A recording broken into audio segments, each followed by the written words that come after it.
Good evening, everyone. Time for another silver update. This is the 8-hour chart of silver provided by netdania.com. You can click on the link below.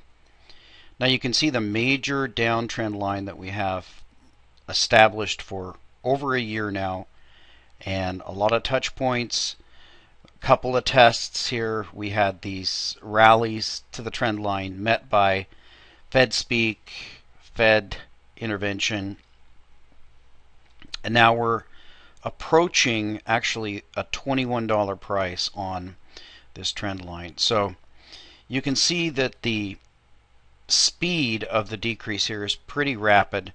You've got about the beginning of November or so a price of about 22.75 or so, and now we're down to around 21, say 21.25. So we're talking about a decrease of $1.50 a month in this trend. Obviously that can't continue. Something's got to give, and the trend has got to turn around soon. We're at a price now where I think most reasonable analysts would conclude that silver is actually being mined at a loss. Now, I covered before the numbers with the base metal miners and the numbers with the mining stocks, and the reason why they're doing what they're doing, and that's to suppress the price of silver. But again, companies can't operate at a loss forever and mine silver at a loss forever. That's just, the market simply won't allow it. But people, I'll call them communists, they hate markets and they hate free markets, and we're going to cover some. We'll start with our favorite communist. No, I'm not talking about the gentleman in the White House. I'm talking about President Maduro of Venezuela. So he's back at it again. He's having a crackdown on the capitalist parasites. Venezuela's President Nicolas Maduro said in a stricter wave of inspections for suspected price gouging would begin Saturday in an aggressive pre-election economic offensive aimed at taming the highest inflation in the Americas. Wow. We're not joking, we're defending the rights of the majority, their economic freedom, Maduro said on Friday, alleging price irregularities. I would say that if you find price irregularities, you probably would want to shop where there were lower prices. Were found in nearly 99% of 1,705 businesses inspected so far this month. So they're nearly batting 1,000 on finding price irregularities.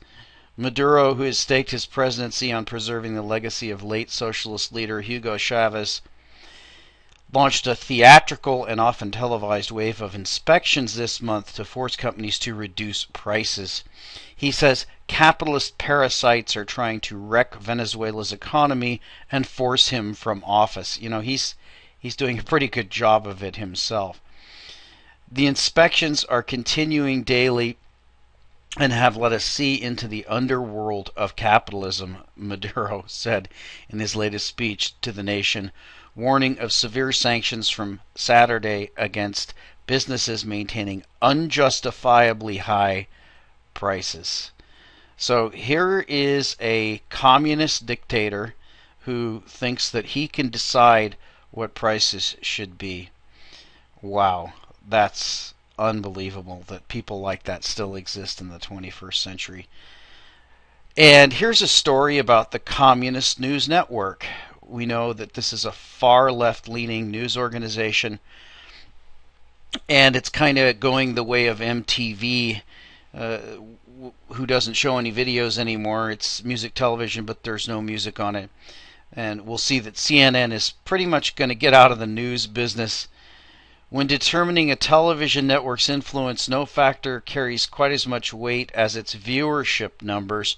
For this reason, far-left organizations CNN and MSNBC are in dire straits regarding their rapidly diminishing market share.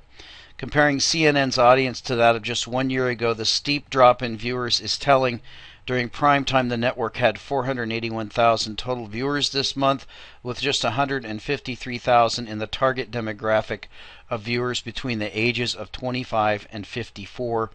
This marks a 62% decrease in viewership among that audience.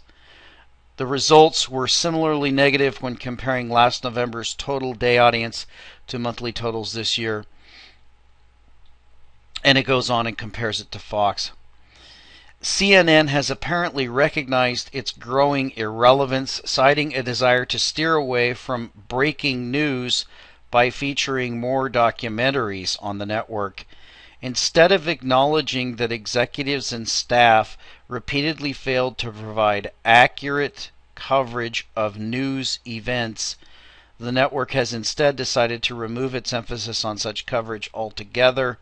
Regardless, this pioneer in cable news has so irrevocably sullied its own reputation that CNN as a brand now appears destined for insignificance. So incredible. They are just like Maduro. They're suicidal leftists. They will take the entire ship down rather than admit that their theories don't work. And finally, to top it all off, we have a communist pope. Now, the pope is telling us that free market capitalism is the cause of all the world's ills. Of course, he's the first Jesuit pope, so big surprise there.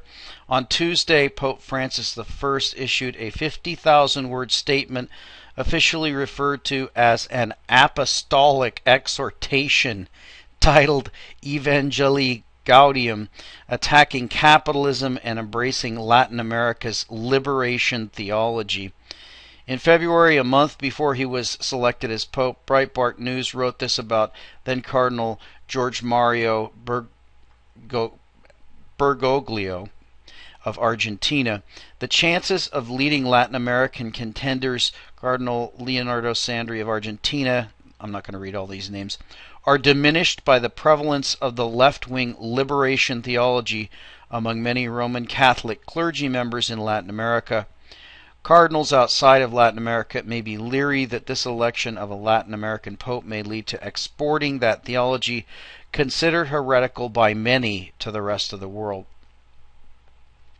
8 months after Pope Francis I was elevated to the papacy, he has in effect placed the worldwide apparatus of the Roman Catholic Church on record in favor of statism and in opposition to free markets.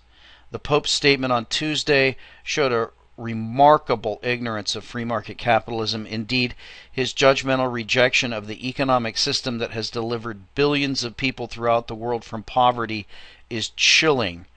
Today, the Pope wrote in his statement, quote, "Everything comes under the laws of competition and the survival of the fittest, where the powerful feed upon the powerless. As a consequence, masses of people find themselves excluded and marginalized."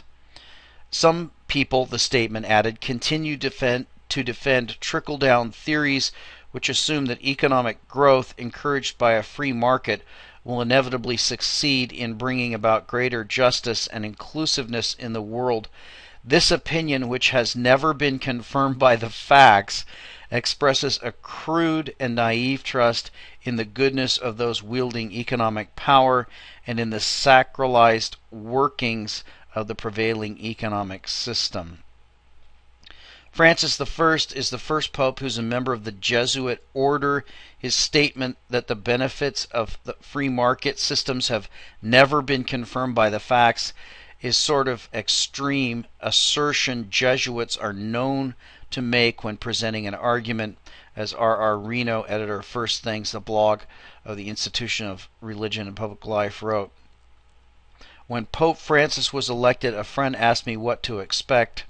'Strap on your seatbelt,' I replied. The comment didn't reflect any special knowledge of the Pope, but I know Jesuits. They tend to be extremists of one sort or another."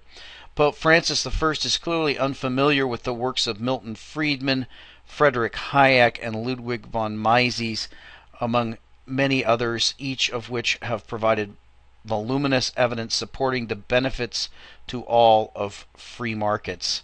This development is troubling for all Americans, and especially so for the many millions of Roman Catholics in America who strongly reject liberation theology that the Pope has now endorsed.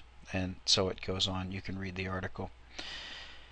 So I believe that's true. I believe the majority of American Catholics disagree with radical communist Pope, and I believe that the majority of Venezuelans disagree with their radical communist president, and it's clear that the majority of Americans disagree with the communist news network, who is losing viewers so fast that they're going to have to start showing documentaries rather than covering the news. So the situation goes on. We can see in debt to the penny, if you just take it a year ago and look at the numbers, we were at 16,369,000,000.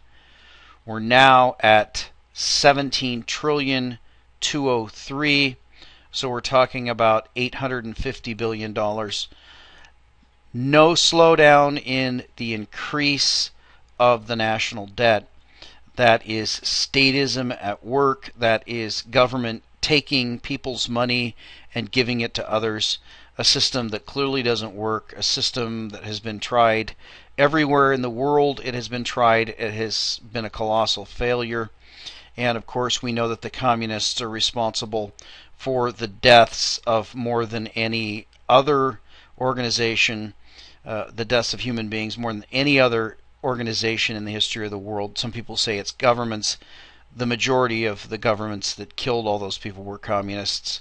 And probably the only other competitor to that crown would be the Roman Catholic Church, who probably has killed as many, if not more, throughout history. So we are not at all free of the communists. They are definitely trying to hold on to power. We know that their system doesn't work.